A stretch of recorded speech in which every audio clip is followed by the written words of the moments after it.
बस्ती में आज पहली बार मैं आया हूँ। आज कार्यकर्ता जिस तरीके से उत्साहित हैं, जोरदार ढंग से स्वागत कर रहे हैं। मुझे एक मानस की और विशेष तौर से सुंदरकांड की एक चौपाई याद आ रही कि गर्जें तर्जें सहज असंका, मानो ग्रसन चाहत है लंका। तो ये बिल्कुल इतने उत्साहित हैं कि ये समाजवादी और इंडी गठबंधन की लंका को ध्वस्त करना चाहते हैं। आज मैं अयोध्या से आ रहा हूँ, भगवान रामलला के दर्शन किए हैं और इस समय अयोध्या में वो तमाम लोग जिन्होंने 1949 से लेकर, चाहे वो नेहरू जी हों, चाहे सोनिया जी ने काल्पनिक कहा हो, चाहे कोई गोली चलाने वाले हों, किसी ने शौचालय बनाने की बात कही हो, वो सारे लोग जो राम मंदिर निर्माण के विरोध में थे, आज सबके लिए वो उनके दूसरे बयान आ रहे हैं।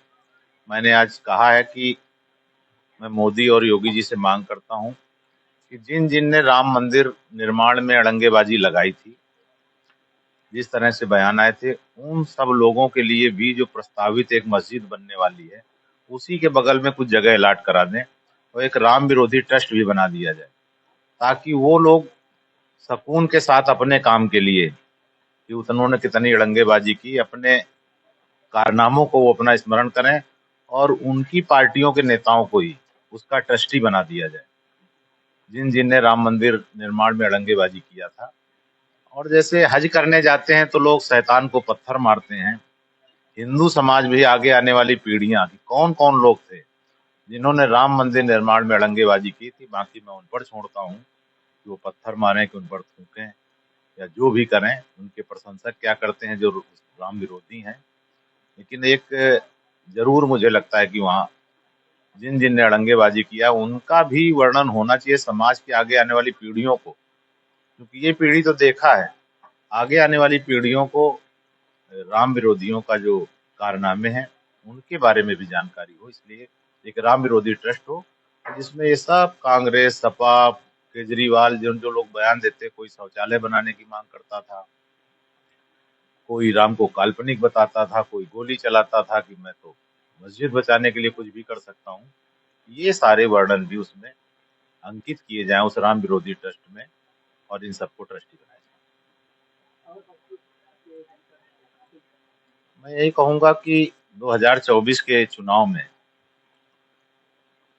इंडी गठबंधन के नेताओं ने एक भ्रम पैदा किया था कि भाजपा आ जाएगी तो आरक्षण खत्म कर देगी, संविधान खत्म कर देगी, 8,500 महिलाओं को खटाखट का, युवाओं को 1 लाख का, एक जाड़ सोरेज का एजेंडा चलाया था और जिससे मोदी विरोध में सब लोग भाजपा विरोधी हो, मतलब ये भारत विरोधी होकर एक अभियान चलाया था। और देश की जनता अब समझ चुकी है।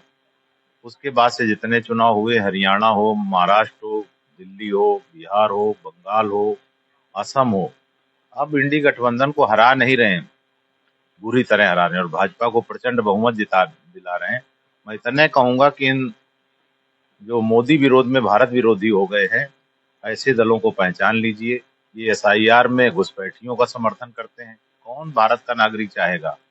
तो इन सबके कारनामे देख लिए और विकसित भारत बनाने के लिए इंडी गठबंधन समाजवादी पार्टी को हराना नहीं, बुरी तरह हराना है और भाजपा को प्रचंड बहुमत से जिताना है। मैं बस्ती पहले बार नहीं, मैं पंचायत चुनाव में गोरखपुर क्षेत्र का प्रभारी था। मैं बहुत बार पहले भी आया हूँ, अयोध्या में संगठन मंत्री रहा हूँ, तो मेरे लिए कोई बस्ती नया नहीं, गोरखपुर क्षेत्र नया नहीं। मैं प्रदेश का उपाध्यक्ष भी रहा हूँ। हाँ, लेकिन ये मोर्चा अध्यक्ष बनने के बाद पहली बार आया हूँ और इतने कहूंगा कि समाजवादी पार्टी की 4 बार सरकार रही है और वो 4 बार की सरकार का सपा का नाम नहीं ले रहे हैं, अब वो पीडीए के माध्यम से आ रहे हैं। तो 4 बार में सपा मुन्नी से ज्यादा बदनाम हो गई थी और इसलिए वो सपा का नाम न लेकर पीडीए आए हैं। ये वही लोग हैं जिन्होंने इस देश को अराजकता, गुंडागर्दी, खाली प्लाट हमारा, महिलाओं का अपमान, ऐसे अपहरण उद्योग, ये सब चलाने वाले लोग जो नाम बदल कर आए हैं पीडीए। तो पीडीए का भी मैं बस्ती के लोगों को कहूंगा कि होशियार रहना। ये जब कंपनी बदनाम हो जाती, चालाक लोग नए ब्रांड के साथ आते हैं, तो पीडीए भी पक्के दलाल, अराजक ही इसका अर्थ समझे। पी का मतलब पक्के, डी का मतलब दलाल, ए का मतलब अराजक।